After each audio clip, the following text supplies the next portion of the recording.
Hello বন্ধুরা, good morning. কেমন আছো তোমরা সবাই? আশা করি সবাই খুব ভালো আছো, আমিও খুব ভালো আছি। আজ আরও একটা নতুন দিন শুরু করছি তোমাদের সঙ্গে। আজ হলো উল্টো রথ। সবাইকে জানাই উল্টো রথের অনেক অনেক শুভেচ্ছা ও ভালোবাসা। আজ সকালে ঘুম থেকে উঠে ফ্রেশ হয়ে দেখো রান্নাবান্না যেটুকু করার ছিল করে নিয়েছি, করে দুপুরের জন্য টিফিন দিয়ে দিয়েছি তোমাদের দাদা ভাইকে, আর মেয়েকেও খাইয়ে দাইয়ে স্কুলে পাঠিয়ে দিয়েছি টিফিন দিয়ে। তারপরে দেখো আমি একটু এসেছি চুলটা ঠিক করে বেঁধে নিতে, কারণ এখন আমি ঘরের কাজে লেগে পড়বো, তো চুলটা ঠিকঠাক করে না বাঁধলে খুব অসুবিধা হয়। যেহেতু সকাল সকাল এখন আমাকে রান্নাঘরে ছুটতে হয়, তার জন্য আর সকালবেলা ঘরবাড়ি গুছানো সম্ভব হয়ে ওঠে না। রান্নাবান্না করে আসার পরে যেটুকু ঘরের কাজকর্ম থাকে তখন আমি তারপরেই রান্নাবান্না করার পরেই সেই কাজগুলো করে থাকি। তো এখন আমি বিছানা গুছাতে চলে এসেছি। বিছানা চাদরটাকে চেঞ্জ করব আজকে। আজ চেঞ্জ করার দিন আমার, এক সপ্তাহ পর পর আমি চেঞ্জ করি বিছানার চাদরটা।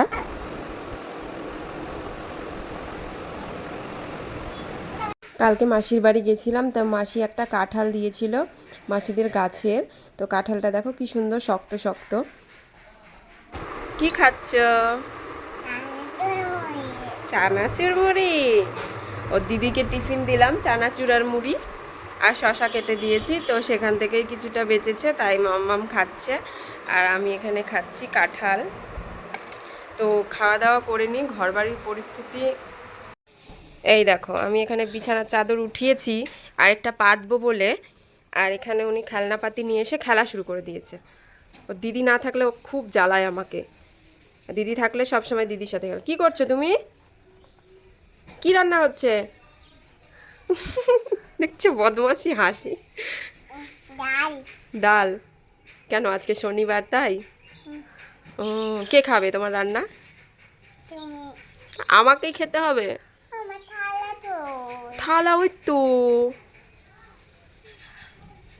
আমি চাদর পাতবো, তুমি সরো। দুষ্টু। আজকে দেখো এই হলুদ চাদরটা পেতে নিচ্ছি। এই চাদরটা একবারই পেতেছিলাম কেনার পর থেকে।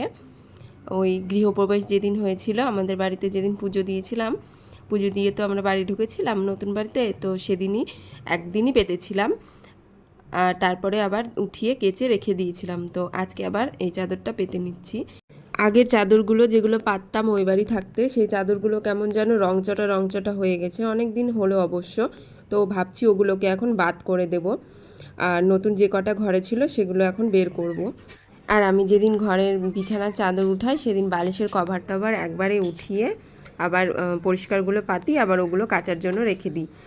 আর খাটের মাথা টাথাগুলো, জানলাগুলো, গ্রিলগুলো তখনই আমি আবার মুছে নিই, কারণ অন্য দিন সময় পাই না। ওই দিন যেহেতু উঠাই, কিছুটা সময় হাতে নিয়েই উঠাই, তো তখনই সেই কাজগুলো করে ফেলি। তারপরে আমি এখানে পরিষ্কার করে সব ঝাড়ঝাঁটা দিয়ে নিলাম। ঝাড় দেওয়া হয়েছে সকালে একবার, তারপরে আবার আরেকবার করে ঝাড় দিয়ে নিলাম। এরপরে আমি যাব স্নান করতে। স্নান করে এসে তারপরে আবার তোমাদের সঙ্গে কথা বলবো। এগুলো ঝাড়াঝুড়োর কাজ করে তারপরে আর রান্নাঘরে ঢুকতে ইচ্ছা করে না, তো তার জন্য আমি স্নান করে ফ্রেশ হয়ে তারপরে আবার রান্নাঘরে ঢুকবো।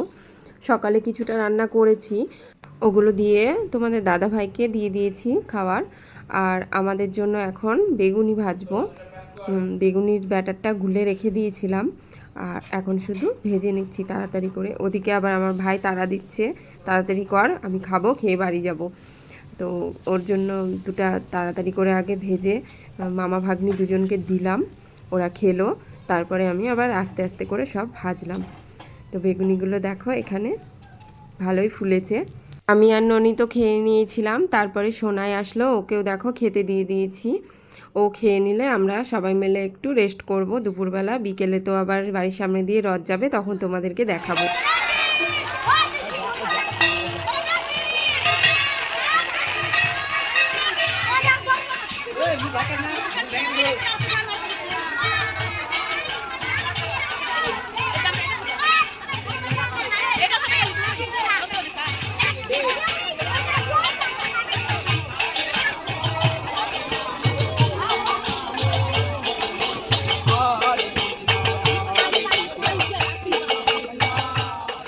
প্রথমে গেল পুচকে পার্টির রথ, মানে আমাদের সব বাচ্চা কাচ্চাগুলো নিয়ে গেছিলো।